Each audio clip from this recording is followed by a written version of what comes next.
तो गाइस जैसा कि हम लोग ने हमारे पिछले पार्ट में देखा था कि कैसे डेमन किलर्स वाले जिनका मिशन होता है उन सारे लोगों को मारना जिनके पास भी डीमंस की पावर होती है, वो नेरो के साथ साथ आस्था की 5 लीफ ग्रिम वॉर को भी अपने साथ लेके भाग जाते हैं। अब आखिर कैसे आस्था बचाएगा नेरो को बिना उसकी ग्रिम वॉर के, ये हम आज देखेंगे। Hello guys and welcome back है तुम्हारे फेवरेट चैनल एनिमिडी पे। लेकिन हाँ, इससे पहले कि मैं आगे बढ़ूं भाई, मैं तुम सबको बहुत ज्यादा थैंक यू कहना चाहूंगा। पहले तो जैसे कि तुम लोगों को पता होगा कि मुझे काफी ज्यादा टाइम लग जाता है नए पार्ट्स को अपलोड करने में। मैं क्या करूँ भाई, मैं सच में बहुत ज्यादा बिजी रहता हूँ। मैं सब कुछ बताऊंगा अपने Q&A वीडियो पे, ठीक है। हाँ, तो मैं जानता हूँ कि मुझे काफी लेट हो जाती है नए पार्ट को डालने में, लेकिन फिर भी भाई तुम लोग मेरा वेट करते हो और कमेंट करते रहते हो नेक्स्ट पार्ट के लिए। मैं बता नहीं सकता कि मुझे कितनी ज्यादा खुशी होती है तुम लोग के कमेंट्स को पढ़ के। हाँ, गाली वाले कमेंट्स को भी पढ़ के थोड़ी बहुत होती है, ज्यादा नहीं होती है लेकिन हाँ मैं बस इतना ही कहूंगा कि भाई ऐसे ही सपोर्ट करते रहो, ठीक है। लव यू ऑल भाई। हाँ खैर, फिर इधर हम हमारे आस्था भाई को देखते हैं जो मैरी के साथ बैठा होता है और बहुत ज्यादा टेंशन में होता है। लेकिन तभी वहाँ पर गॉच आ जाता है। ओ मैरी, मेरी एंजल, इतना जल्दी असली एंजल मत बनो प्लीज। मैरी ठीक है गॉच सेनपाई, वो थोड़ी देर में होश में आ जाएगी। एंड फिर इधर हम डीमन किलर्स को देखते हैं जिनकी एक मेंबर यूनो के अटैक की वजह से बहुत ज्यादा इंजर्ड हो गई थी। एंड तभी डाजू आके इस लड़की को और इन सबको पानी पिला देती है। सर काव्य, अब हम आगे क्या करें? हम इस लड़की को अभी कभी मार देंगे और क्या। लेकिन तभी डाजू आके इसे रोक देती है। मुझे रोक क्यों रही हो डाजू? और ये लाओ, ये ग्रिम वॉर मुझे दो, मैं इसे और इसके अंदर के डीमन को अभी कभी जलाकर खत्म कर दूंगा। एंड इस चीज को पता नहीं क्यों सुन के लेकिन डाजू और बेका बहुत ज्यादा डर जाती हैं। लेकिन तभी ये लड़की जो वहाँ लेटी थी, ये अचानक से दर्द के मारे बहुत जोर जोर से चिल्लाने लगती है एंड फिर वहीं पर खत्म हो जाती है। एंड तभी काव्य के बाकी के साथी भी एक एक कर खत्म होने लगते हैं। काव्य को समझ नहीं आता कि ये क्या हो रहा है। लेकिन तभी जब ये डाजू और इन सबको देखता है जो कि एकदम ठीक होते हैं, तब ये समझ जाता है कि डाजू ने जो इसको और इसके साथियों को जो पानी पिलाया था उसमें जहर था और इन लोगों ने इसे धोखा दिया है। काव्य डाजू से कहता है, आखिर क्यों डाजू? माफ करिएगा सर काव्य, लेकिन अब हमें आपकी मदद की और जरूरत नहीं। और हाँ, हम लोग डीमंस को मारने वाले डीमन किलर्स नहीं बल्कि डीमंस की पूजा करने वाले डीमन बिलीवर्स हैं। क्या? लेकिन क्यों? वो आप नहीं समझेंगे क्योंकि आपने कभी हम लोगों की तरह मैजिक ना होने का दुख महसूस नहीं किया। हमें लगता था कि हम कुछ भी नहीं कर सकते थे और हमें अपनी पूरी जिंदगी ऐसे ही घुट घुट के जीना पड़ेगा। लेकिन फिर हमने उस आस्था को देखा जिसके पास हमारी तरह बिल्कुल भी मैजिक नहीं था, लेकिन फिर भी वो एक डीमंस की पावर की वजह से इतना ज्यादा स्ट्रॉन्ग है और एक मैजिक नाइट भी। हमें भी उसकी तरह डीमंस की पावर चाहिए। एंड फिर जाके काव्य इन लोगों के असली प्लान को समझ जाता है और फिर वहीं पर गिर जाता है। एंड इसके पास अब ज्यादा टाइम नहीं बचा होता, इसीलिए तुरंत ही जैसे ये डेमन बिलीवर्स ऊपर जाते हैं, ये अपने बचे कुछ टाइम का यूज कर इन लोगों को फोन मिला देता है जो यहाँ पर मीटिंग कर रहे थे। एंड ये इन कैप्टन्स को सारी बातें बता देता है कि कैसे डेमन बिलीवर्स ने इसका और इसके साथियों का यूज किया नेरो और आस्था की ग्रिम वॉर को पाने के लिए। एंड अब वो लोग स्पेड किंगडम जा रहे हैं मैगीक्यूला के पास नेरो और आस्था की ग्रिम वॉर के बदले उससे पावर्स लेने। मतलब समझ रहे हो, क्योंकि इन लोगों के पास भी आस्था की तरह बिल्कुल ना के बराबर मैजिक था एंड इन्होंने भी बचपन में आस्था की तरह काफी दुख झेला था। इसीलिए आस्था की ग्रिम वॉर और नेरो के बदले मैगीक्यूला से पावर्स लेने जा रहे होते ताकि ये लोग भी स्ट्रॉन्ग हो सके। एंड इतना बताकर काव्य वहीं पर खत्म हो जाता है। एंड थोड़ी देर में ये सारे भी यहाँ यूलू टाउन में आ जाते हैं, लेकिन तब तक डेमन बिलीवर्स वहाँ से निकल चुके थे। एंड फिर जब ये लोग थोड़ी और इन्वेस्टिगेशन करते हैं, तब इन्हें डाजू और बेका के पास्ट के बारे में थोड़ा और पता चलता है कि कैसे डाजू ने उस दिन अपने पति और अपनी मम्मी को नेल्स के अटैक में खो दिया था क्योंकि इसके पास जरा सा भी मैजिक नहीं था। और बेका को भी बचपन से बहुत ज्यादा दुख झेलना पड़ा था क्योंकि उसके पास भी मैजिक नहीं था ज्यादा। एंड तभी विज़र्ड किंग यामी सर को फोन कर देते हैं और इनसे कहते हैं, यामी मैं चाहता हूँ कि तुम अपनी पूरी स्क्वाड के साथ क्लोवर किंगडम और स्पेड किंगडम के बॉर्डर पर जाके अच्छी तरह से निगरानी करो, क्योंकि अगर वो डेमन बिलीवर स्पेड किंगडम और क्लोवर किंगडम के बीच के स्ट्रॉन्ग मैजिक रीजन या फिर डायमंड किंगडम में घुस गए तो फिर हम कुछ भी करके नेरो और आस्था की ग्रिम वॉर को नहीं बचा पाएंगे। एंड फिर तुरंत ही पूरी की पूरी ब्लैक बुल स्क्वाड और भी बहुत सारी मैजिक नाइट स्क्वाड सारे के सारे मिलकर क्लोवर किंगडम के बॉर्डर की निगरानी करने लगते हैं। लेकिन क्योंकि क्लोवर किंगडम का बॉर्डर इतना ज्यादा बड़ा होता है और इन्हें पता भी नहीं होता कि डेमन बिलीवर्स कब और कहां से निकलने की कोशिश करेंगे, इसलिए इन्हें बहुत ज्यादा दिक्कत हो रही होती है। और इतना ही नहीं, लेकिन पता नहीं क्यों हर गांव से बहुत सारे लोग गायब भी होने लग गए थे अचानक से। एंड फिर तभी अचानक से एक दिन आस्था और इन दोनों को इन्वेस्टिगेशन करते वक्त एक बच्चे की आवाज आती है जो अपनी मम्मी से लड़ रहा होता है, मुझे जाने दो माँ, अगर मैं स्पेड किंगडम चला गया तो डीमंस की पावर से मेरा पैर वापस से ठीक हो जाएगा। ऐसा नहीं होता बेटा, डीमन तुम्हारे पैर ठीक नहीं करेगा। नहीं माँ, एक लड़का है आस्था, उसके पास बिल्कुल मैजिक नहीं था, लेकिन वो एक डीमंस की पावर की मदद से एक मैजिक नाइट बन गया है। वैसे ही मैं भी मेरे पैर को एक डीमंस की पावर से ठीक कर लूंगा। वो डीमन बिलीवर्स कोवा नदी के पास मेरा इंतजार कर रहे होंगे, हटो मेरे पास से। एंड इसको सुनते ही ये तीनों कोवा नदी के पास आ जाते हैं जहाँ पे सच में थोड़े ही घंटों पहले डेमन बिलीवर्स यहाँ से निकले थे। एंड आस्था भाई अंदर से बहुत ज्यादा दुखी हो गया होता है क्योंकि सबको लग रहा होता है कि आस्था खुद के मेहनत और हार्डवर्क की वजह से नहीं बल्कि एक डीमन की पावर की वजह से मैजिक नाइट बना है। ये लोग समझ जाते हैं कि डेमन बिलीवर्स का इस ब्रीड माउंटेन को पार करके स्पेड किंगडम में जाने का प्लान है, लेकिन स्पेड किंगडम और क्लोवर किंगडम के बीच में एक बहुत ही ज्यादा स्ट्रॉन्ग मैजिक रीजन होता है जिसे पार करना लगभग नामुमकिन होता है क्योंकि उस वोल्केनो ट्रेनिंग मैजिक रीजन से भी कई गुना ज्यादा ज्यादा खतरनाक होता है और यहाँ पे बहुत ज्यादा खतरनाक मैजिक बीस्ट होते हैं। ये तीनों यहाँ ब्रीड माउंटेन के ऊपर आ जाते हैं और डेमन बिलीवर्स को ढूंढने लगते हैं। तभी इन्हें डेमन बिलीवर्स दिख भी जाते हैं, लेकिन तभी ये लोग देखते हैं डेमन बिलीवर्स अकेले नहीं होते, उनके साथ हजारों लोग और होते हैं जिनके पास भी ना के बराबर मैजिक होता है। और ये सारे लोग भी स्पेड किंगडम जा रहे होते हैं आस्था की तरह डीमन की पावर को पाने के लिए। इन लोगों को समझ में नहीं आता कि ये लोग अकेले इतने सारे लोगों को कैसे रोकेंगे, इसलिए मैग्मा आस्था नोएल को यहीं पर उतार देता है और वापस लौट जाता है बैकअप लाने के लिए। और इन दोनों से कहता है कि ये दोनों वहीं पर वेट करें, लेकिन आस्था को क्योंकि बहुत ज्यादा चिंता हो रही होती है नेरो की, क्योंकि ये लोग जस्ट बगल में होते हैं क्लोवर किंगडम के बॉर्डर के, इसलिए आस्था मैग्मा का वेट नहीं करता और नोएल से कह के इन लोगों की तरफ जाने लगता है। एंड फिर इधर हम डाजू और बेका को देखते हैं जो अपने पास्ट को याद कर रहे होते हैं। डाजू जब से बच्ची थी तब से इसके पास बहुत ही कम मैजिक था। इसके पास सिर्फ इतना मैजिक था कि ये दूसरों के मैजिक को साथ में कंबाइन कर सकती थी। इसका खुद का कोई मैजिक नहीं था और इसीलिए इसके खुद के दोस्त इसका पीठ पीछे मजाक उड़ाते थे। और इतना ही नहीं, इसके हस्बैंड और इसकी मम्मी भी अंदर ही अंदर इसका मजाक उड़ाते थे और इस पर हंसते थे और खुश होते थे कि उनसे भी कोई कमजोर यहाँ उनके घर में रहता है। वो लोग बस ऊपर ऊपर से दिखाते थे कि हाँ वो लोग इससे बहुत प्यार करते हैं, लेकिन अंदर ही अंदर डाजू जानती थी कि ये लोग उसकी बिल्कुल भी रिस्पेक्ट नहीं करते। एंड फिर उस दिन जब इन लोगों के ऊपर इनका घर गिर गया था और डाजू इन लोगों को बचा नहीं पा रही थी क्योंकि इसके पास मैजिक बहुत कम था, तब इसका पति अपना असली चेहरा दिखाता है और डाजू से कहता है तुम किसी काम की नहीं हो,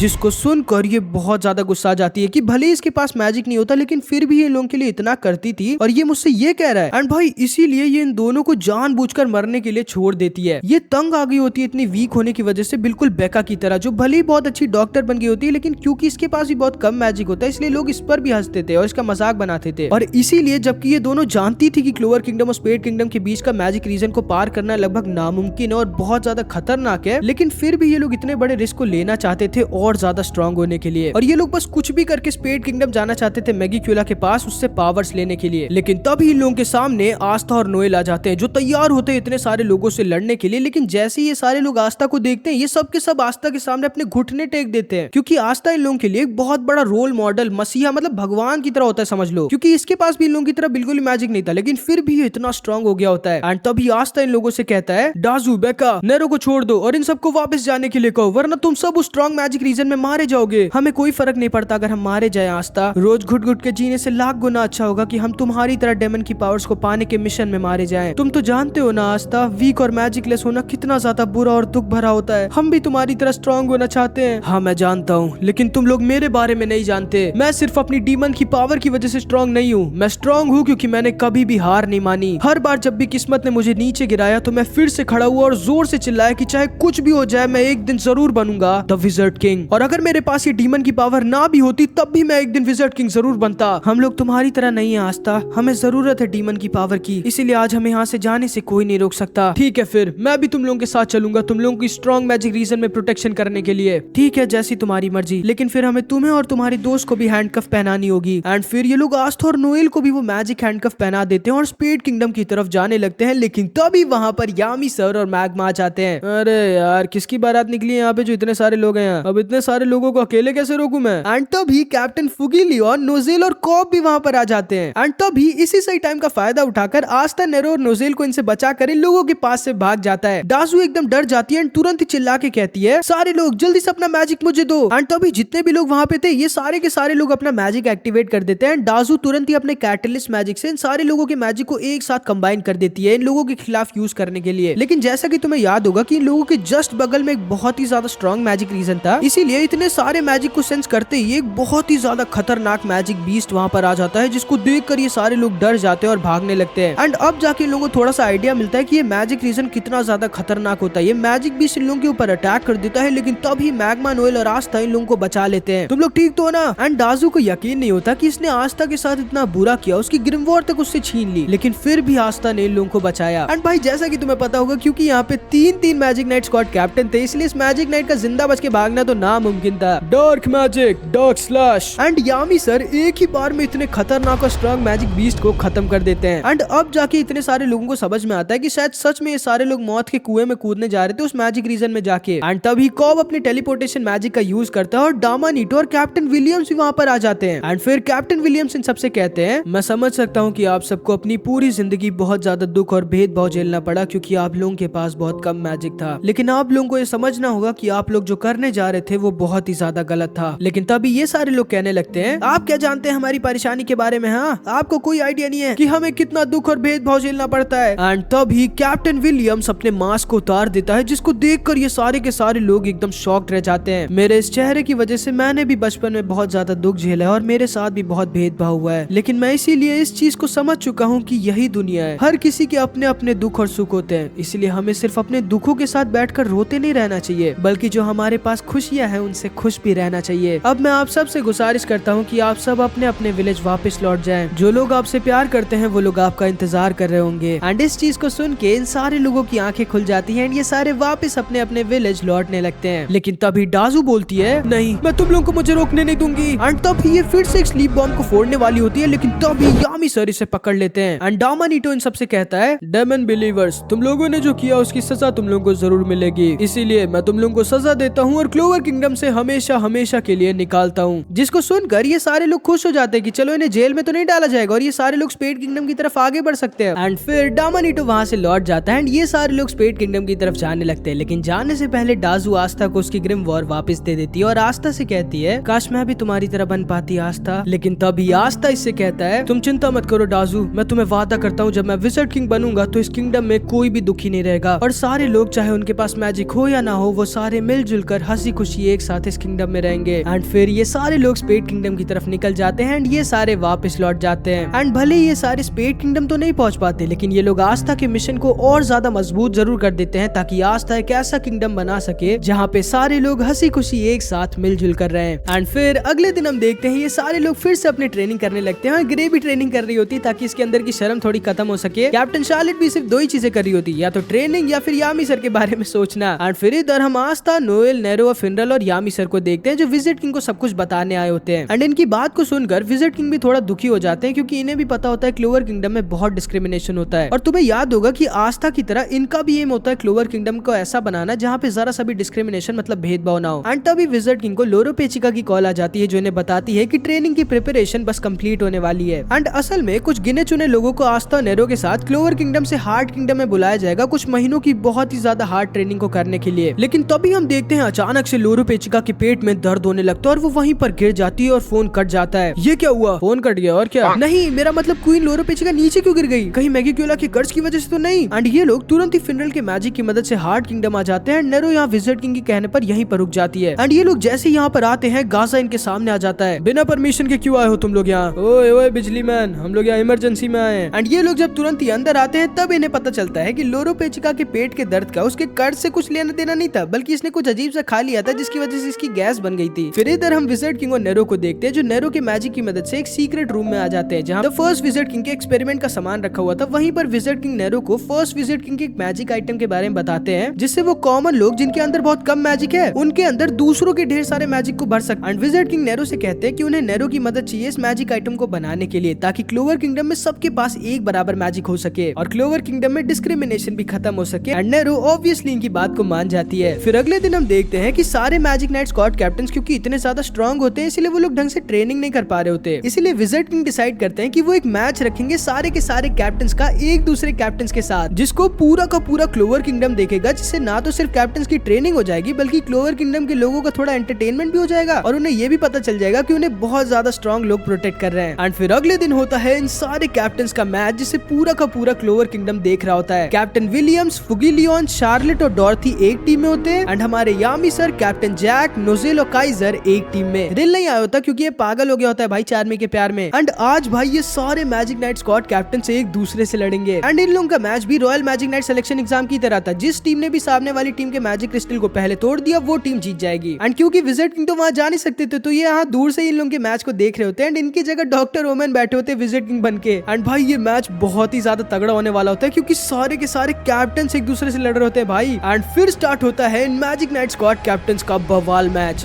स्टार्ट होते ही कैप्टन विलियम्स अपने बहुत ही ज्यादा खतरनाक heaven tree magic attack use कर देता है एंड यामी सर इसे बीच से काटने वाले होते हैं, लेकिन तभी कैप्टन शार्लेट इनके हाथ को पकड़ लेती है। लेकिन वो तो सही टाइम पर कैप्टन जैक विलियम्स के पेड़ को अपने स्लाइसर अटैक से काट देता है। नोजेल और काइजर इनकी टीम के क्रिस्टल को प्रोटेक्ट कर रहे होते हैं एंड डॉर्थी और शार्लेट अपनी टीम के। फुगिलियन, उन लोगों के पास कोई प्लान नहीं है, हमें अपने प्लान के मुताबिक चलना चाहिए। एंड फिर इधर हम देखते हैं यामी सर और कैप्टन जैक साथ में मिलकर विलियम्स के क्रिस्टल को ढूंढ रहे होते हैं, लेकिन तभी इनके सामने कैप्टन विलियम्स और कैप्टन शार्लेट आ जाते हैं। एंड इधर हम देखते हैं नोजेल और काइजर साथ में मिलकर फुगिलियन से अपने क्रिस्टल की प्रोटेक्शन कर रहे होते हैं, लेकिन क्योंकि फुगिलियन के पास एक फायर सैलमेंडर होता है इसीलिए इसकी वजह से नोजेल का मर्करी मैजिक फुगिलियन को रोक नहीं पा रहा होता, लेकिन काइजर के वॉर्टेक्स मैजिक की मदद से फुगिलियन के अटैक भी इनके क्रिस्टल को कुछ कर नहीं पा रहे होते। इधर हम देखते हैं कैप्टन जैक और यामी सर को कैप्टन शार्लेट और कैप्टन विलियम्स ने अपने ट्री और ब्रायर मैजिक से घेर लिया होता है, लेकिन तभी ये दोनों साथ में मिलकर आसपास के पूरे एरिया को साफ कर देते हैं। एंड इधर हम देखते हैं नोजेल ने फुगिलियन को अपने स्ट्रॉन्गेस्ट अटैक मर्करी केज में घेर लिया होता है, जिससे फुगिलियन बाहर ही नहीं निकल पा रहा होता है। एंड भाई लोगों की फाइट को देखकर रास्ता पागल हो गया होता है। यामी सर कैप्टन विलियम्स की तरफ आगे बढ़ रहे होते हैं, लेकिन तभी डॉर्थी वहां पर आ जाती है एंड कैप्टन यामी को अपने साथ अपने ड्रीम वर्ल्ड में लेके घुस जाती है। एंड तुम्हें तो पता ही होगा कि डॉर्थी का ड्रीम वर्ल्ड कितना ज्यादा खतरनाक होता है भाई। एंड ये था असल में विलियम्स का प्लान, क्योंकि ये जानता था कि यामी सर के पास सच में पावर थी इनके क्रिस्टल को तोड़ने की, इसलिए इसने यामी सर को डॉर्थी के ड्रीम वर्ल्ड में भेज दिया होता है, जहाँ से डॉर्थी की मर्जी के बिना निकलना नामुमकिन होता है। एंड भाई इधर क्योंकि फुगिलियन यहाँ से बाहर नहीं निकल पा रहा होता, इसलिए अपने फायर बॉम्ब अटैक का यूज कर देता है और आसपास के टेम्परेचर को इतना ज्यादा बढ़ा देता है कि पूरी की पूरी लेक स्टीम बन जाती है। एंड इसी सही टाइम का फायदा उठाकर ये नोजेल के मर्करी केज में अपने सैलमेंडर को ऐसा डिकॉय छोड़ के बाहर आ जाता है एंड एक ही पंच में काइजर को सुला देता है। एंड तभी कैप्टन विलियम्स कैप्टन जैक को वहाँ उतनी ऊपर से यहाँ जमीन पर फेंक कर पटक देता है एंड जैक को अपने ट्री मैजिक से पकड़ लेता है। एंड भाई नोजेल का सामना अब इस समय 3-3 कैप्टन से था। एंड फिर इधर हम यामी सर को देखते हैं, तो ये है तुम्हारा ड्रीम वर्ल्ड है, जहाँ पे तुम जो इमेजिन करती हो वो आ जाता है, और जो यहाँ आ जाता है वो तुम्हारी मर्जी के बिना बाहर नहीं निकल पाता, और अगर वो सो गया तो फिर बाहर निकलना नामुमकिन है। सही कहा तुमने यामी, और अब तुम भी यहाँ से कुछ भी कर बाहर नहीं जा सकते, इसलिए चुपचाप तुम भी सो जाओ। ठीक है, लेकिन क्या तुम उससे पहले मेरे लिए एक सुशी और हॉट स्प्रिंग इमेजिन कर सकती हो? हम लोग यहाँ पे पार्टी करने नहीं आए यामी, एक दूसरे से लड़ने आए हैं, और मेरा मिशन है तुम्हें यहाँ पर बंद करके रखना, तुम्हें मजे करवाना नहीं। ऐसा है क्या? फिर माफ करना, मैं यहाँ नहीं रुक सकता, आ जाओ फिर लड़ो मुझसे। मैं तुमसे नहीं लड़ूंगी, जो तुमसे लड़ेगा वो खुद तुम। एंड तभी अपने इमेजिनेशन से ढेर सारे यामी सर को बना देती है एंड ये सारे के सारे नकली यामी सर हमारे यामी सर पर अटैक कर देते हैं। एंड इधर हम देखते हैं नोजेल अकेले किसी तरह अपने क्रिस्टल को इन तीनों से बचा रहा होता है, लेकिन तभी काइजर वापस से होश में आ जाता है और इसे सपोर्ट करने लगता है। एंड नोजेल भाई बहुत ज्यादा थक गया होता है, लेकिन तभी ये देखता है फुगिलियन इन लोगों के ऊपर अपना बहुत ही ज्यादा strong attack fire bomb attack use करने वाला होता है। अरे नहीं कैप्टन नोजेल, मैं उसे नहीं रोक पाऊंगा शायद। एंड तभी फुगिलियन इन लोगों के ऊपर अपने फायर बॉम्ब अटैक को छोड़ देता है, जिससे ये लोग कुछ भी कर डॉज नहीं कर सकते थे। लेकिन तभी नोजेल गुस्से में चिल्लाकर बोलता है, बस इतना ही दम था क्या तुम में, कॉमनर। एंड तभी कैप्टन विलियम्स के ट्री मैजिक को बीच से काट के कैप्टन जैक बाहर आ जाता है एंड फुगिलियन के इतने स्ट्रॉन्ग फायर बॉम्ब अटैक को बीच से काट देता है भाई, क्योंकि तुम्हें याद होगा कि इसका जो मन करे ये वो काट सकता है। एंड इधर हम देखते हैं हमारे यामी सर ने अकेले उतने सारे नकली यामी सर को हरा दिया होता है। वाह, मैंने पहली बार देखा किसी ने अपने इतने सारे कॉपीज को अकेले हरा दिया। लेकिन तुम्हें शायद पता होगा यामी कि कॉपीज की एक बहुत खास चीज होती है, तुम उन्हें जितना मन करे उतना बना सकते हो। एंड तभी ये पिछली बार से भी ज्यादा यामी सर की कॉपीज को अपने इमेजिनेशन से बना देती है भाई। लेकिन तभी यामी सर इससे कहते हैं, हाँ मुझे पता है, लेकिन तुम्हें शायद ये नहीं पता कि तुम्हारा पंगा किससे पड़ा है। तुम मेरे सामने मेरे हजारों कॉपीज को क्या 1000 ओरिजिनल भी ला दो तब भी मैं जीतूंगा। एंड फिर इधर हम इन दोनों टीमों को देखते हैं जिन्होंने अपने मैजिक को साथ में कंबाइन कर दिया होता है भाई। एंड क्या ही फाइट हो रही होती है इन सब की। पूरे के पूरे क्लोवर किंगडम के लोग समझ के होते हैं कि सच में कैप्टन अलग ही लेवल पर होते हैं एंड इन लोगों की टक्कर का कोई नहीं है। एंड फिर इधर हम यामी सर को देखते हैं जो कहते हैं, ध्यान से देखो डॉर्थी, मैं पहले कैसे खुद को हराता हूँ फिर इन सब को हराता हूँ। माना zone, dark magic, dimension slash. And भाई जैसा कि तुम्हें पता होगा कि यामी सर अपने इस अटैक से डायमेंशंस बीच से काट सकते हैं एंड इसीलिए इन्होंने अपने इस अटैक से डॉर्थी के पूरे ड्रीम वर्ल्ड डायमेंशन को ही बीच से काट दिया होता है भाई। एंड इतना ही नहीं, इन्होंने अपने अटैक से गलती से दोनों ही टीम के क्रिस्टल्स को भी बीच से काट दिया होता है, जिसकी वजह से इन दोनों टीमों का मैच टाई हो जाता है। तुमसे बड़ा बेवकूफ मैंने आज तक नहीं देखा यामी। शीशा देख लेते फिर। लेकिन तभी विजिट किंग इन लोगों से कहते हैं, मुझे भी थोड़ा दुख है कि तुम लोगों का मैच टाई हो गया, लेकिन ये है कि तुम सब की फाइट से सारे के सारे क्लोवर किंगडम के लोगों को यकीन हो गया होगा कि उन्हें बहुत ज्यादा स्ट्रॉन्ग लोग प्रोटेक्ट कर रहे हैं। और इतना ही नहीं, सारे के सारे मैजिक नाइट्स को भी और मोटिवेशन मिल गई होगी और ज्यादा स्ट्रॉन्ग बनने के लिए और स्पेड किंगडम से लड़ने के लिए। एंड यहाँ पर हमारा पार्ट 27 खत्म हो जाता है। आई होप कि तुमको ये पार्ट भी अच्छा लगा होगा। नेक्स्ट पार्ट भाई इससे भी ज्यादा मस्त होगा। और ये रहे मेरे कुछ प्यारे प्यारे चैनल मेंबर्स हैं, अगर तुमको भी ऐसी शॉर्ट आउट चाहिए तो तुम मेरी मेंबरशिप ले सकते हो। अब मिलते हैं अगली वीडियो में, तब तक के लिए अपना ख्याल रखना, बाय बाय।